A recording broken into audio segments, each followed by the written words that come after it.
What's up, guys? Nick here from Grind Lifestyle. We're back with a brand new episode with Drew from Felicity.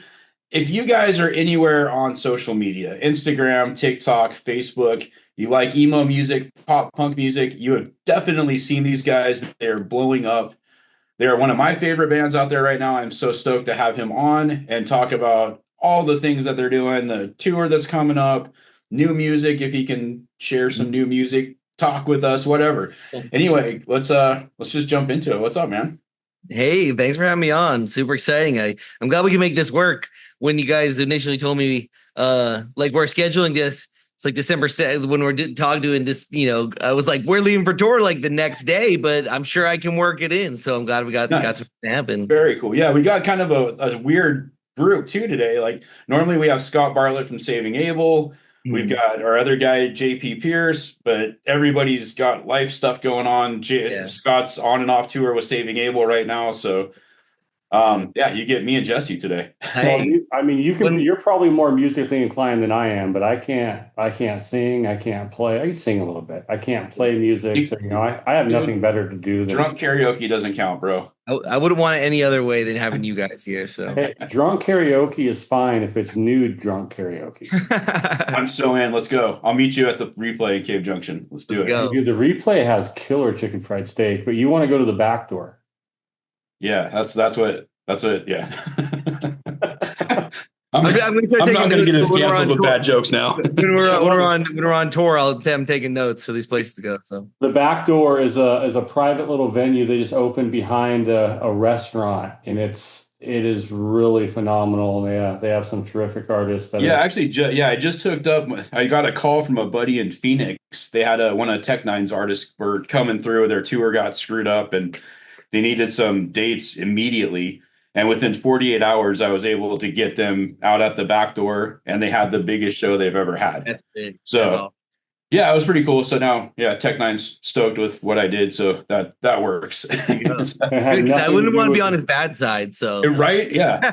and He is a nothing to little do bit with the gangsta. fact nothing to do with the fact that I live here. I didn't even go to the show. I was out of town. yeah, yeah. I was in Vegas. Yeah. And it was a really cool band too. It wasn't like your typical rap band. They're like a rock, indie rock, reggae, hip hop, That's sick. just all kinds of influences, like super cool. So tell us, who's your friend hanging out behind you? That's Jules. He's my ride or die. If I can't be on a podcast or a call or anything without him needing to be involved and make everyone know that he's here. So Why don't you tell us about the upcoming dates, where you're going to be, who you're touring with? Tell us about your band. Tell us about you. Dive yeah, in, man. We're all ears. we're super excited. This is going to be our biggest tour we've done so far. It's 3 straight weeks, which we've done we've done 2 weeks several times and we've almost stretched it to 3 weeks.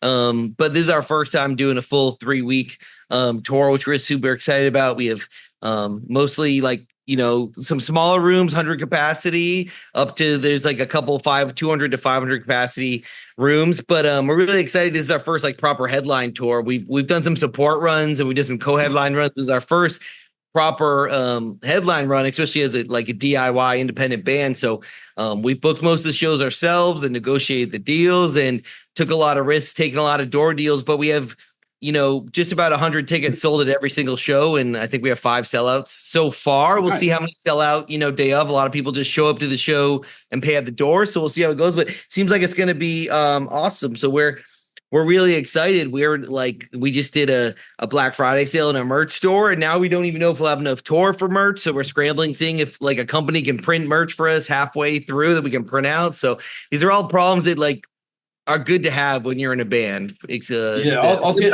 you some info. too. We actually have a guy that does the merch for MXPX and Yeah, Switchfoot, and he lives in our town. So cool. yeah, Yeah, absolutely. Would love He's to be super quick, good pricing, awesome. and yeah. Yeah, hook me up with info afterwards, and may have to hit him up. Yeah. So tell me about how you guys, I've been following you guys for like 6 months. And when I started following you, I think you had maybe 15, 20,000 followers. And then Yeah, all of a sudden it was like over 100,000 followers on all the yeah. platforms. And I'm like, goodness gracious, what happened?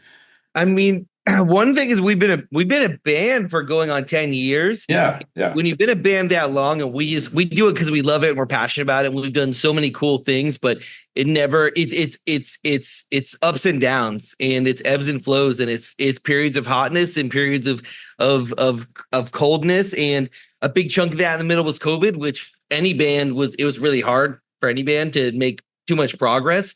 But we've had to evolve, like we've had to come out of COVID and become a TikTok band and learn how to make content and do all those things. And something just happened, I guess, this summer, I would say, where just we started pushing the right buttons and really dedicating ourselves to promoting ourselves, and just really started connecting with a lot of people and going viral on just about every single platform we've been on. So we also released an album in June. So it kind of coincided right between that too. So it was kind of the double thing of like, you always want to go viral right after you release a new batch of music. So I think that really kind of helped supercharge it. Yeah. Yeah. I know some of my favorite videos are of your singer in his classroom with his students singing the songs back to him. Those are so cool. He came up with that. And, I think we got to the point as a band where I think so many bands, are really just trying to portray the good side of being in a band. Not that what I'm saying is the bad side, but there's always a duality of like what it's like when you're not on the road, what's like when you're not making music videos and stuff. And, and we're still, as a band, we still have day jobs. Apparently, the last 6 months have gotten us a lot closer to probably that not necessarily having to be a thing maybe at some point in the near future.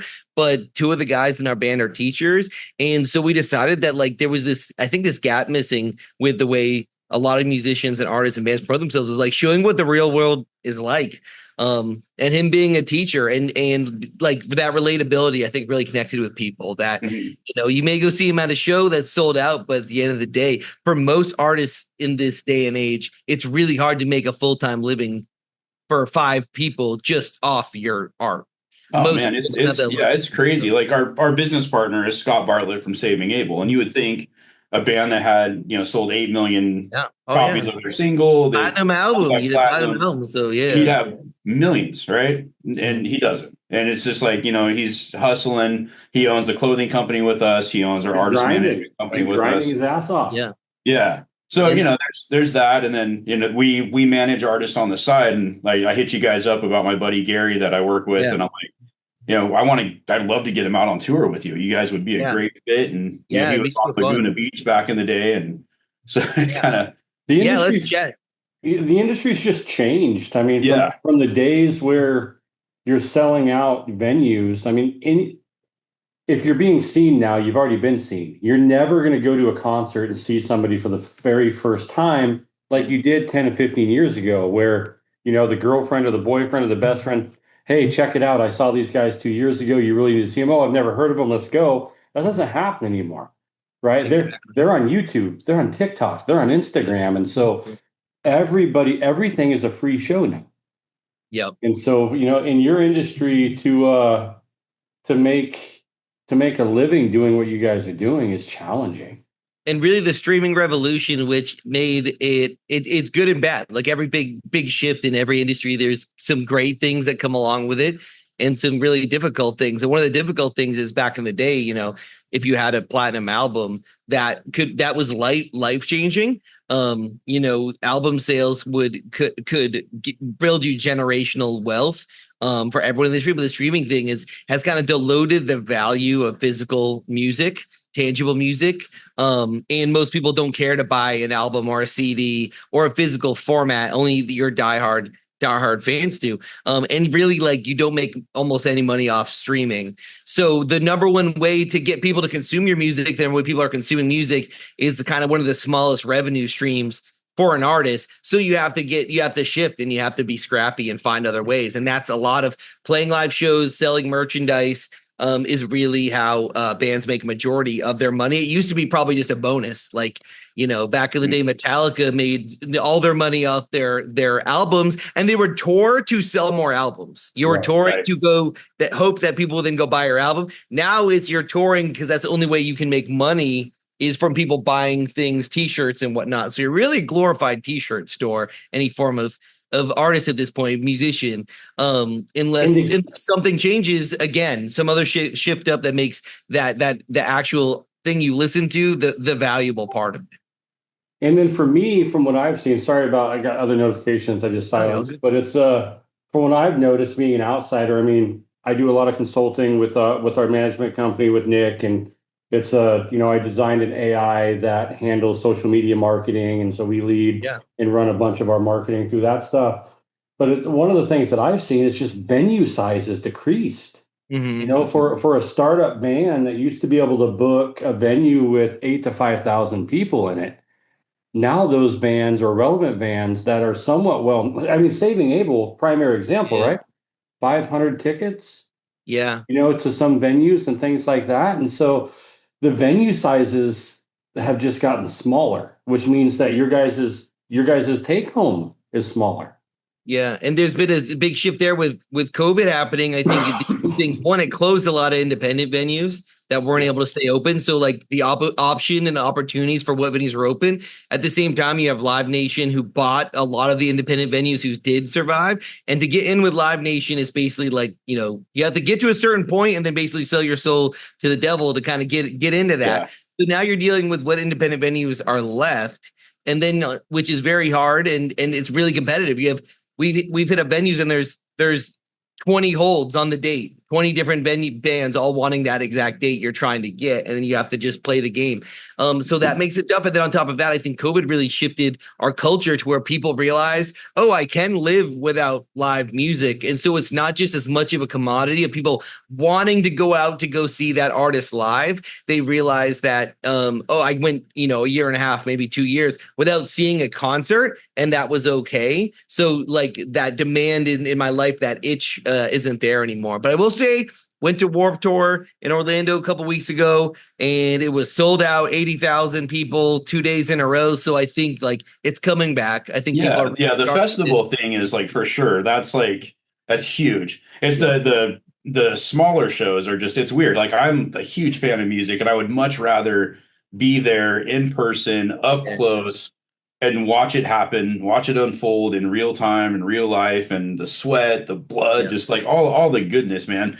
And like, most people after COVID are just like, oh, we can, live stream it. We'll watch it later on YouTube. It's so frustrating. It's like I've been a promoter for like 25 years, and I've worked with huge bands like Five Finger Death Punch, and all these bands are now just like seriously just picking festival dates. It's like it's really hard to call them up and be like, hey, you guys want to do a one-off? And we'll do a one-off for 60 grand. Yeah. it's insane. You think, this is kind of outside the box thinking, but I thought about this on Thanksgiving. I don't know if you're a football fan, but I'm watching the Lions game, and I can't remember who the main it was Jack White. Jack White, and he brought Eminem out, and then they released a 3-song mini thing right after, and it's exploding. It's terrific. Yeah. And then 2 hours later, you watch Post Malone absolutely shit the bed. Mm-hmm. One of the worst performances I think he's ever been recorded doing. Yeah. Do you think that the AI tuning and the quality of stuff coming out being so good is driving people away from live events? I think maybe in the short term. I think in the long term, what's happening with AI music is I think there's going to be a higher demand for rawness and realness. And I think the onus is going to be on the artist, that if you want to go put butts in the seats, you're going to have to put on a hell of a show. I think the days of just coming out and being, here's our songs, and playing the songs and relying on the fact that the people heard them on the radio or they heard them on TikTok or I think you got to put on a show, like make them be like, you have to see them live. I think bands have, over the last 10 years, maybe even longer, have kind of gotten fat and happy with just being able to tour and just come out and just do what they've seen other bands do. I think you're going to have to be innovative. I think you're going to have to be unique if you want to survive and become a band that goes from 100 cap to 500 cap to 1,000 cap to stadiums, whatever. You're going to have to really think like the way Kiss innovated, the way Gwar is, where it's like no one cares about Gwar on Spotify, but you have to go see them live, right?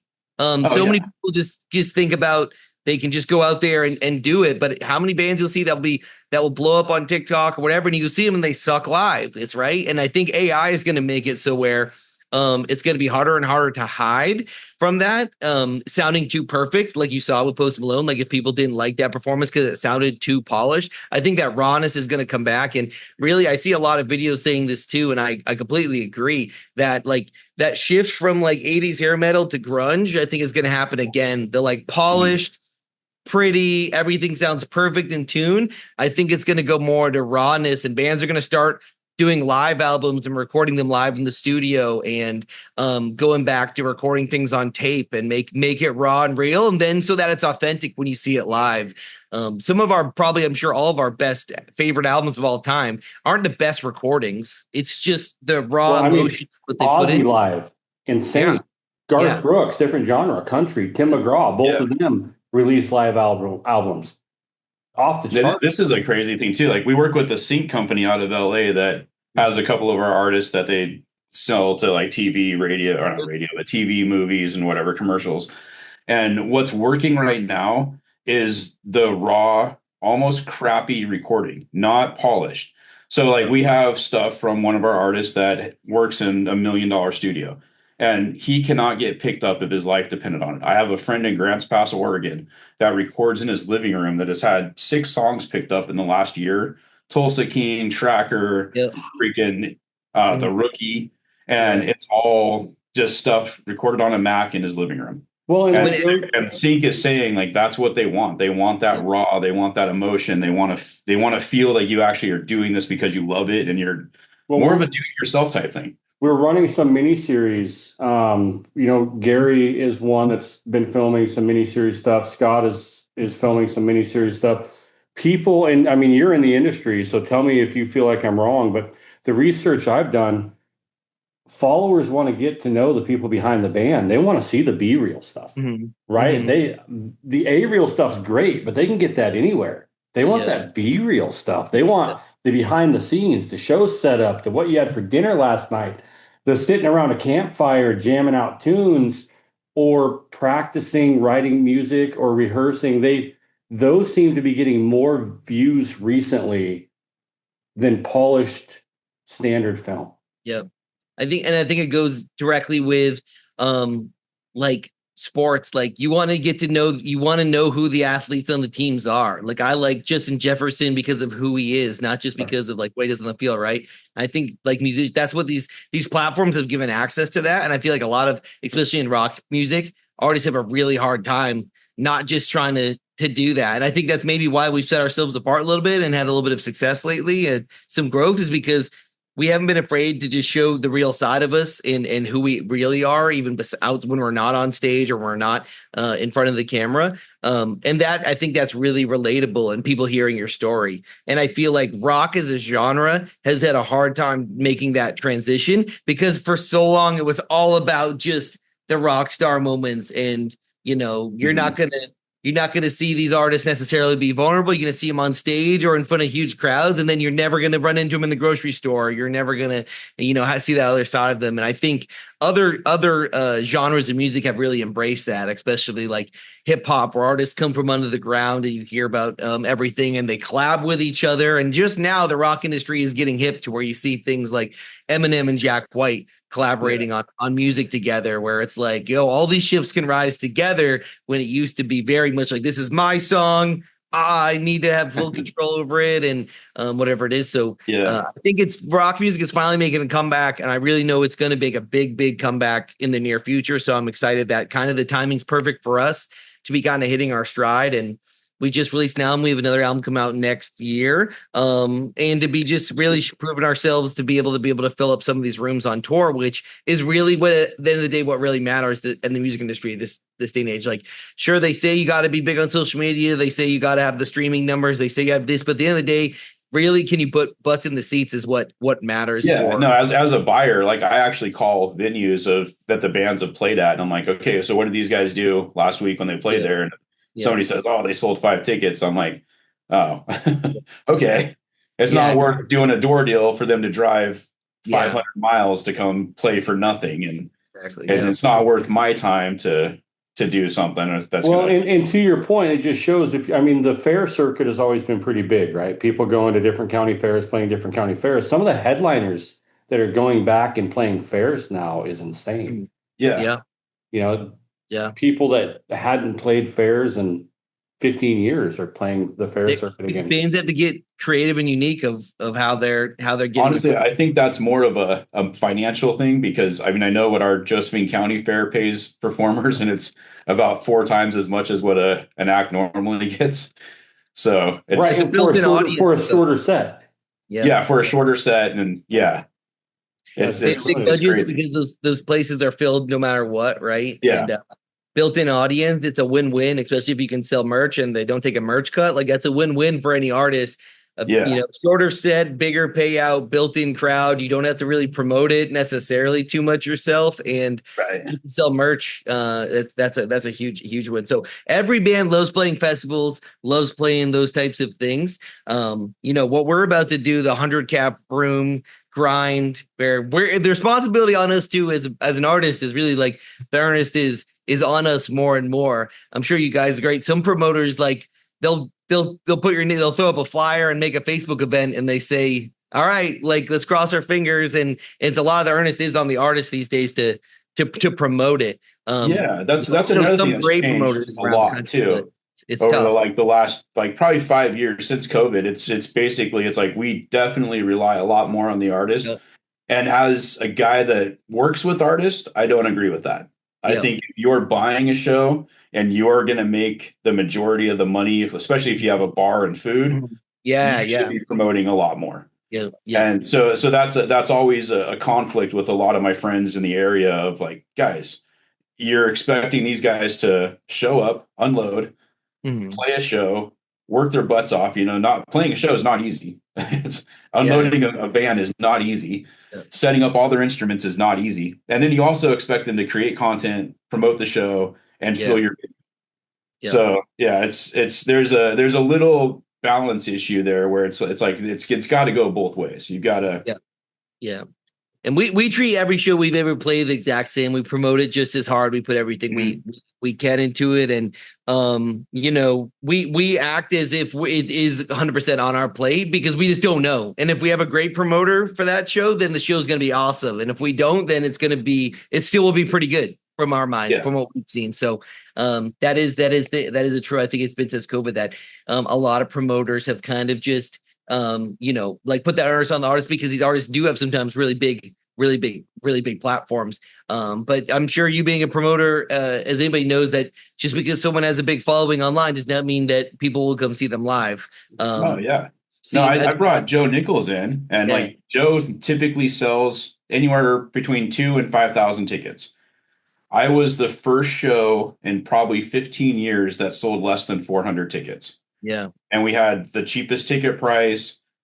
There was no rhyme or reason. Our production, it was like an $80,000 production. We had TV, stage. It was insane. And there's no rhyme or reason. And then I do like smaller shows. Like I had Thomas Nicholas from American Pie. I know him well. He's man. Yeah, great dude. And we had 100 kids show up for that. So it's like it's totally hit and miss. And then there's you guys are from Florida, right? Yep. So Danny Attack. I don't know if you know him. Yeah. Another super cool dude. I've had him out twice and sold out the venue twice out here. And I'm trying to get his new band Knives to come out, because they're phenomenal. But I've seen bands that don't have any Spotify numbers and don't have a big social media presence, like, sell out everywhere they go. And I know bands that have 500,000 monthly listeners and 500,000 followers on every platform, and they can't sell 40 tickets anywhere they go. So it's just what are you truly building? Are you truly building a connection? Are you building a following? And we try to build a connection and try to, give people a reason to come out, and then try to put on the best show you can so that people come back. Is really what's the important thing is. I think you hit a big part of it there. The quality of the show is relevant. Yep. So how did you get into it? Where did you start? How old were you when you started playing? What drove you down this path that you were currently on?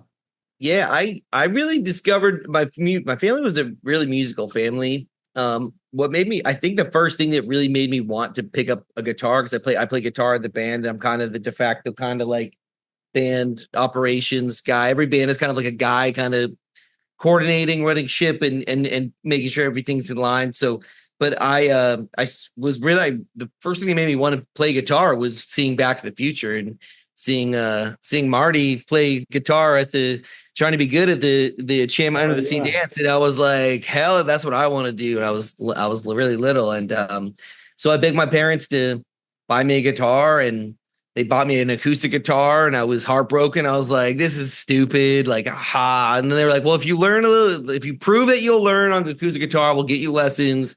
They eventually give me an electric guitar, and that's all I wanted in the world was a cool electric guitar. And so I took the lessons. I got to the point, got a little older, got an electric guitar, and I started my first band in high school. And just have always just wanted to be I've been in a band in some way, shape, or form ever since. Like whether it was like one that never played a show and we just practiced and wrote music and then broke up because someone's girlfriend, told him he couldn't be in the band anymore, whatever it was. And then I've been in, but this was the first one where we really had a group of guys, and really our singer and I started it, where we were like, I'm in it for the long haul. We're going to take this as far as we can until the wheels fall off. I don't care how long it takes. I don't care whatever it is. We're just going to keep doing it.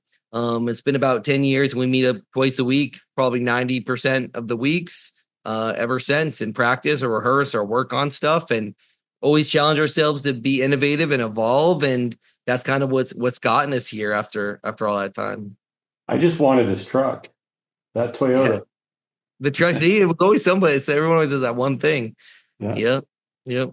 Perfect. So what are you looking forward to most about this 2-week tour that you guys are getting ready to take off on?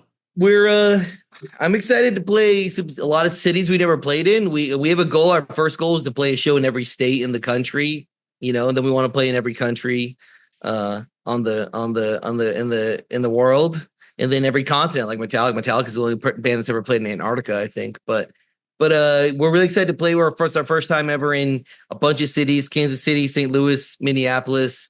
First time in Boston, which is where I grew up in New England. So excited to have a hometown show. We actually sold out the Boston show so fast. We had to add a second date, and then that one sold out. So, I mean, having two sold out shows in my home neck of the woods is going to be awesome. So we're really excited for that. We're also challenging ourselves. We're a Florida-based band to go out in the elements and prove we can do this.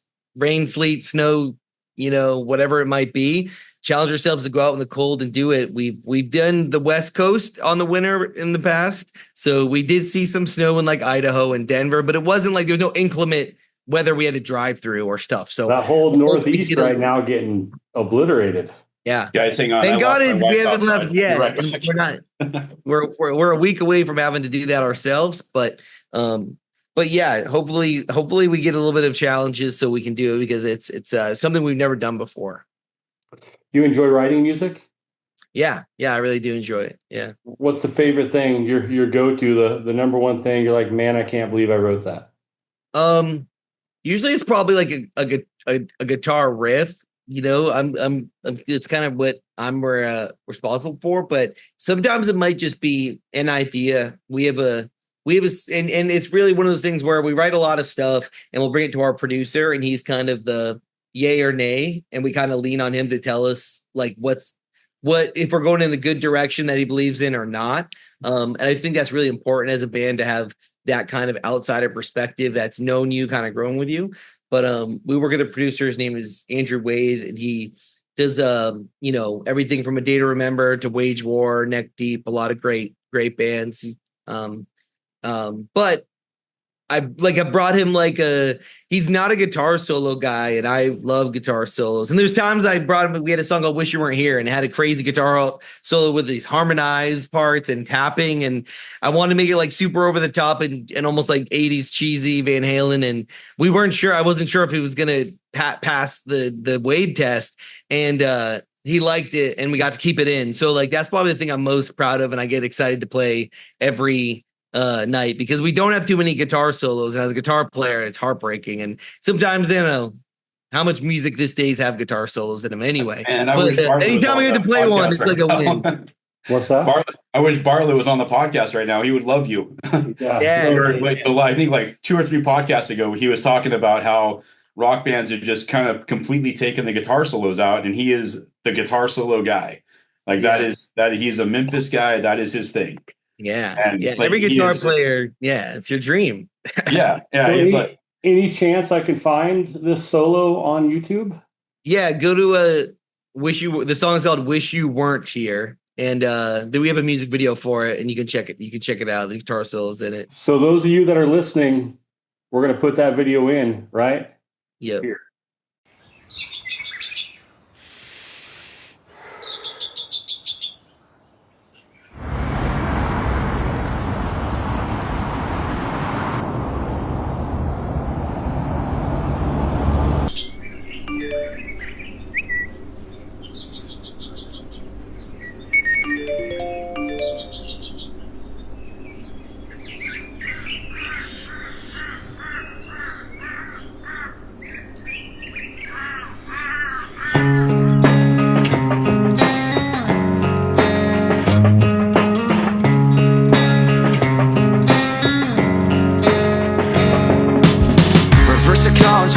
Has its hold on me. I hate to think back, so cut me some slack. Everything you believed and everything you conceived, no more holding back when your words attack me. You're too honest when you're in too deep, a lightweight with heavy speech. You don't have to say every goddamn thing that crosses your mind. Maybe I can't sing like Billie Eilish. Maybe I'm more nerdy than stylish. Maybe I could never make you laugh, but you didn't have to tell me that. Maybe I will never be instant famous, beyond Netflix or on the A-list, or as handsome as Chris Pratt, but you didn't have to tell me that. I was better off before you came around. You ran your mouth and shot me down, and I wished I was someone else. You used to lay upon my chest, you put a target there instead, so I danced until you left, and I've never been happier since. Maybe I can't sing like Billie Eilish. Maybe I'm more nerdy than stylish. Maybe I can never make you laugh, but you didn't have to tell me that. Maybe I will never be instant famous, beyond Netflix or on the A-list, or as handsome as Chris Pratt, but you didn't have to tell me that. Is that really you singing? Ew! You left me on red for like 10 minutes. I almost called the police. Turn that back on. I was watching the Kardashians. I don't care if you're out with the boys. Pick up your phone.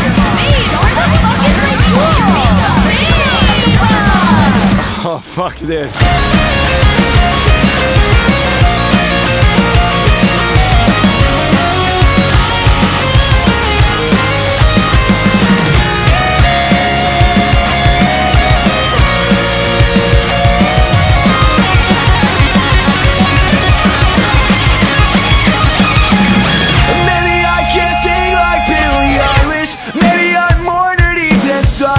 Maybe I could never make you laugh, but you didn't have to tell me that. Maybe I will never be instant famous, beyond Netflix or on the A-list, or as handsome as Chris Pratt, but you didn't have to tell me that. Maybe I can't sing like Billie Eilish, but you didn't have to tell me that.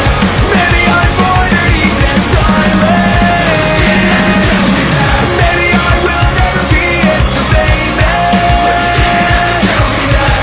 Beyond Netflix or on the A-list, but you didn't have to tell me that.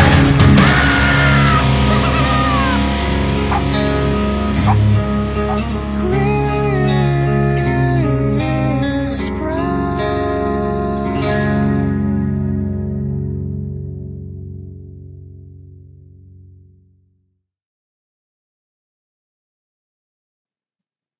All right, so back at it. Hope you guys enjoyed the solo riff right there from Drew. What else you doing for the holidays? I mean, we know you're going to be on the road. When's the tour end?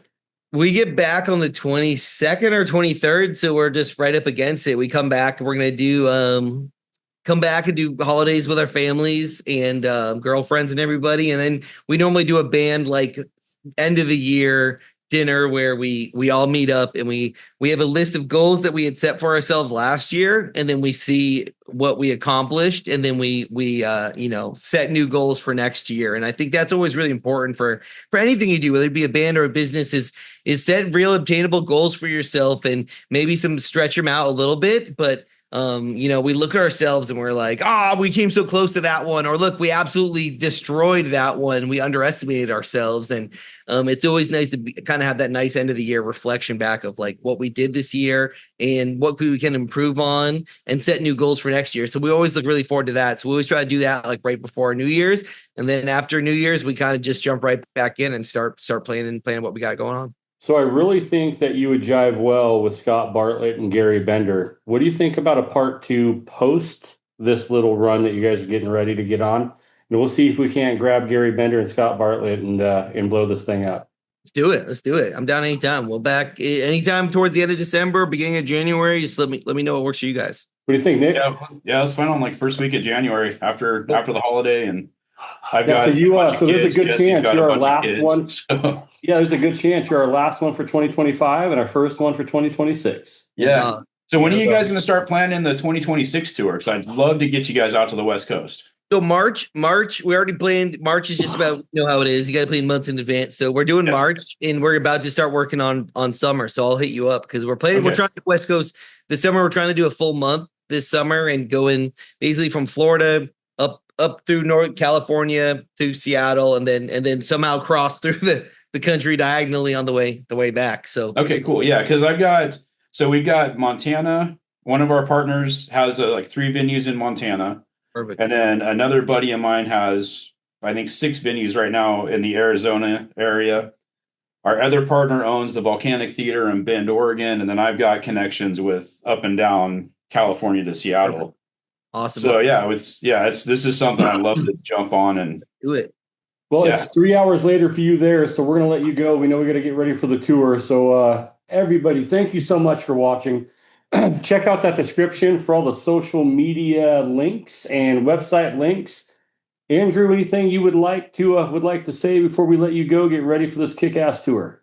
Just hopefully some of the people who have watched this have already seen us at a show or are going to see us in the next couple of weeks as we continue on in the middle of this tour in the future. But if you're not, to just, follow us at We Are Felicity everywhere. And, by the end of next year, we should be playing a show close to you. That's our goal. Is we're going to do this March. And then by the end of the summer, hopefully we'll have most of the continental United States fulfilled. So hopefully see all you guys on the road.